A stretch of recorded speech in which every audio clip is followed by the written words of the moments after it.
मित्रों, आत्मनिर्भर भारत का रास्ता गांव, गरीब, किसान, महिला, युवा शक्ति,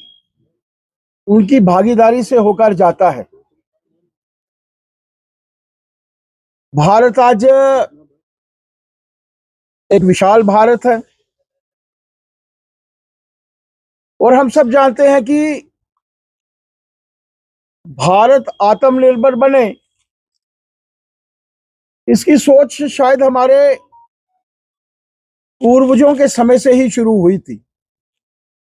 पुराने समय में जब हम लोग जानते हैं अराउंड 1000 एडी, 1000 ईस्वी में, जब भारत पूरे विश्व की लगभग 1/3 जीडीपी जो था वो रिप्रेजेंट करता था, उस समय से ही लेकर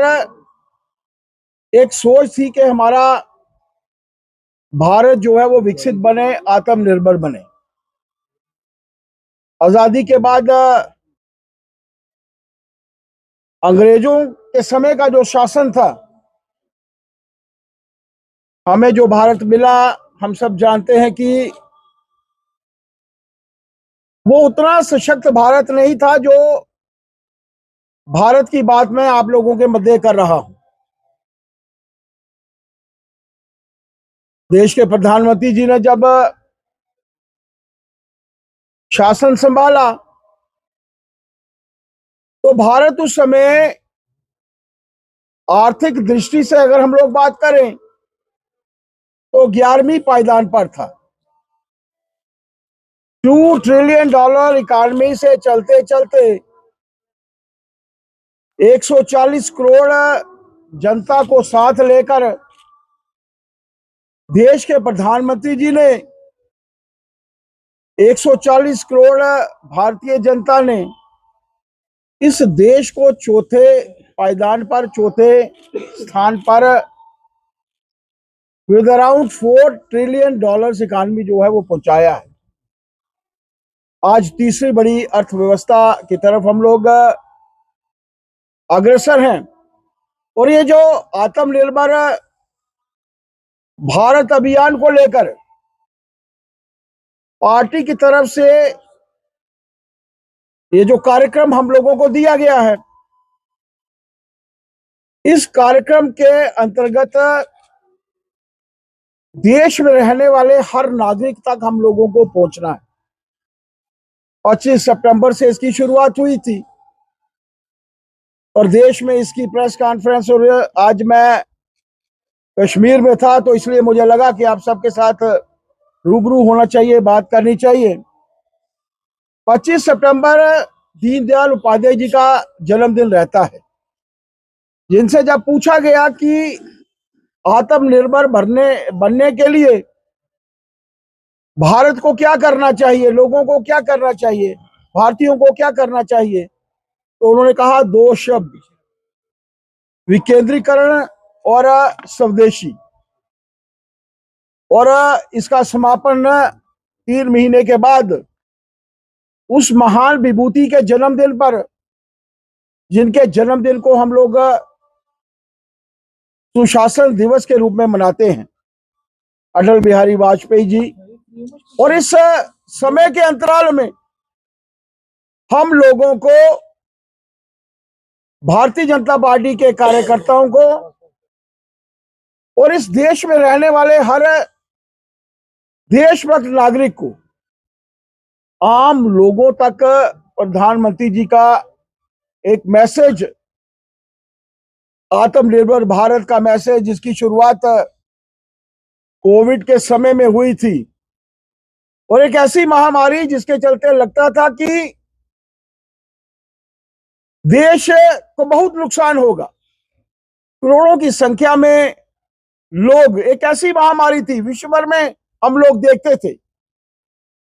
लेकिन आपदा के बीच में अवसर तलाशते हुए प्रधानमंत्री जी ने जिस तरीके से यहां पर वैक्सीनेशन डेवलप की, मेडिसिन की मैन्युफैक्चरिंग हुई, 3 लेयर मास्क जो कभी भारत में बनते नहीं थे वो बने,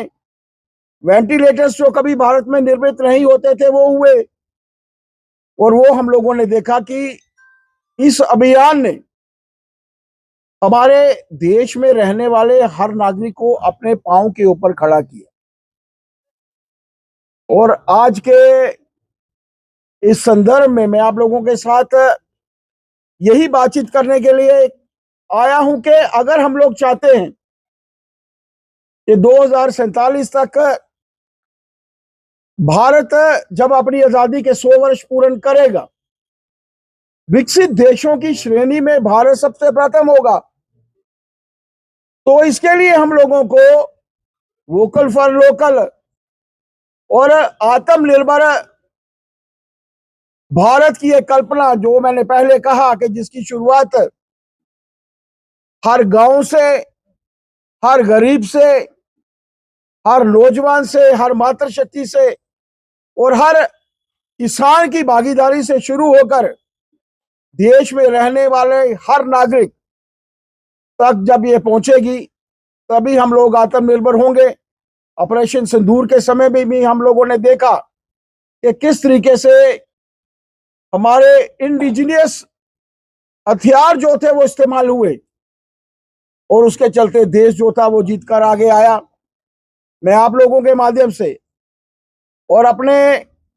कार्यकर्ताओं से भी मैंने आह्वान किया है कि हर स्तर पर, हर जगह पर, हर गांव में, हर घर तक पार्टी का कार्यकर्ता पहुंचे, लोगों को प्रेरणा देते हुए।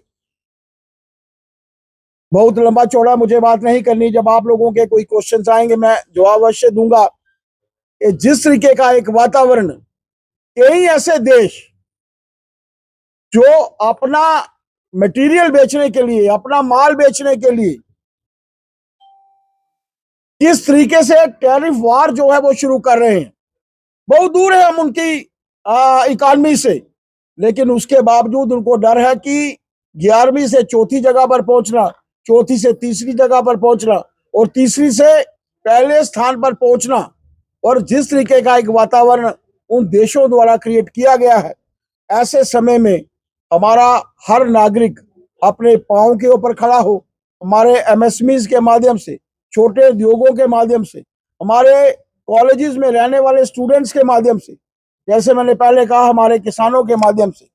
हर एक आदमी अपने पांव के ऊपर खड़ा हो वोकल फॉर लोकल को लेकर। और इस आत्मनिर्भर भारत की कल्पना के पीछे यही है कि हम लोग जब विकसित देशों की श्रेणी में सबसे प्रथम खड़े होंगे तो सभी भारतीय, जब इनका योगदान देश के प्रधानमंत्री जी को मिलेगा, तभी ये पॉसिबल हो सकता है। आप सबका मैं बहुत बहुत आभार प्रकट करना चाहता हूँ। वैसे अभी बहुत कम समय में और बड़ी शॉर्ट नोटिस में आप सब आए हैं, मुझे आप सबसे बातचीत करने का मौका मिला है। जय भारत, जय हिंद।